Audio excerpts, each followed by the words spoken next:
Nga ginpahanugutan ang pagpasulod sang mga gadgets kag mga bayo sang anay senador nga si Ramon Bong Revilla Jr. sa Quezon City Jail Male Dormitory suno sa Bureau of Jail Management and Penology.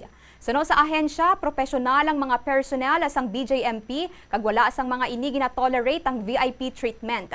Nahibaluan nga sang Lunes, Enero 20, nagpagwang Sandigan Bayan, 3rd Division sang warrant of arrest kag ginhold ang departure order batok kay Revilla kag sa anom pa ka mga individual may kaangtanan sa ginapatihan nga 92.8 million na pesos nga Ghost Flood Control Project sa Pandi, Bulacan. Nagsungka si Revilla sang Lunes ang gabi sa PNP Criminal Investigation and Detection Group sa Camp Crame kag ginsaylo sa jail facility sang adlaw sang Martes. Kahapon nga adlaw ginbisita siya sang iya mga kabataan kag utod sa iya nga selda. Si Revilla kag ang iya mga upod nga akusado nga sinday Bryce Hernandez, JP Mendoza, RJ Dumasig kag Juanito Mendoza ang yara sa nagkalain-lain nga selda samtang nagapadayon sang mandatory nga 7 ka adlaw nga quarantine.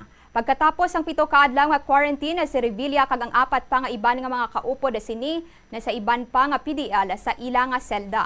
Nahibaluan nga nakabayad na si Revilla sang piyansa para sa iya graft case apang nagapabilin siya sa prisuhan bangod sang malversation na charges.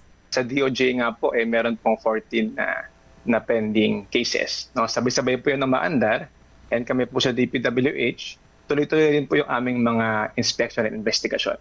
At kada po meron kaming mga makita, tuloy-tuloy po ang mga kasong ipafile po namin. As of now po, meron po kaming mga kine-case build-up at maaasahan niyo po na tuloy-tuloy po ang pagsampa namin ng kaso para po sa mga gumawa ng involved sa flood control scandal.